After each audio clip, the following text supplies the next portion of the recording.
terus sembari kita minta kirim 7 minimal 7 juta berbagai isu itu kadang bisa lebih dari 7 karena dia mengembangkan isunya baik di belakang.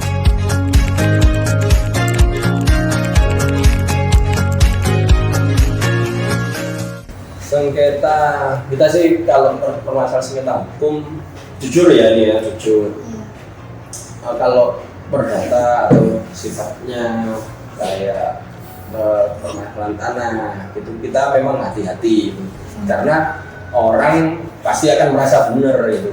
Ini punya kita, ini punya saya itu pasti akan gitu. Nah, kita sih selama itu berita itu tidak berdampak kepada orang banyak, kita milih nggak ambil. Begitu.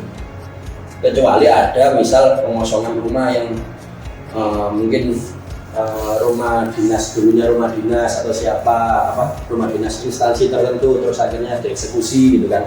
Ini ada kepentingan orang banyak, kita ambil di situ, kita ambil peristiwanya dan di situ pasti juga akan ada pihak pemilik rumah yang lama juga ada yang jurusitanya kan.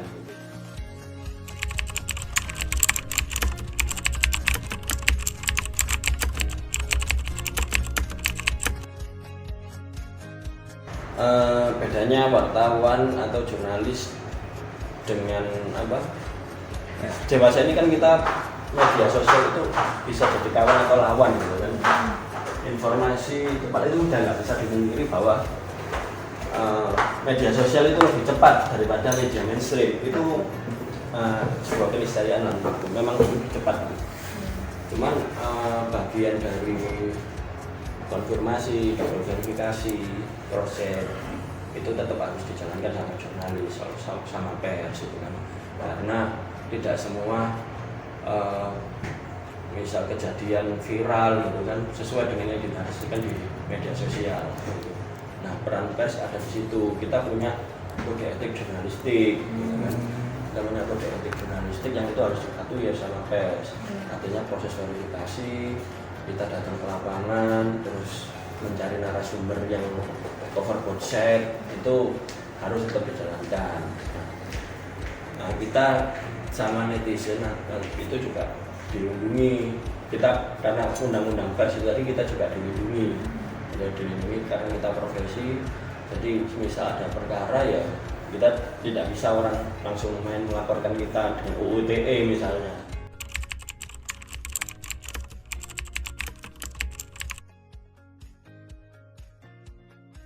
Kalau sisi hukum ya media ini kan penyeimbang, salah satu bagian dari pilar demokrasi gitu kan. Tanpa adanya pers kita juga nggak tahu permasalahan hukum yang ada gitu kan. Nah, kita bagian dari penyeimbang itu sih. Mau ngambilkan satu kasus nanti ya intinya kalau nggak ada kita juga nggak akan mengawal nih. Mungkin satu mungkin kalian ikuti saya tanpa menyebut kasusnya, mungkin ada pembunuhan gitu ya. Pembunuhan kalau kita bagian dari mengontrol itu, artinya ketika ada sebuah kasus terus ada orang berperkara atau jadi korban gitu kan, di mana penanganan aparat penegak hukum itu mungkin dinilai kenapa sih kok lama prosesnya. Kita ambil peran di situ, kita mengambil peran, kita yang menanyakan kenapa ada masalah apa gitu, kenapa sehingga misal menangkap pelaku pembunuhan kok lama nangkapnya gitu kan. Sedangkan kepastian hukum ya itu kan juga diberikan oleh keluarga korban gitu kan.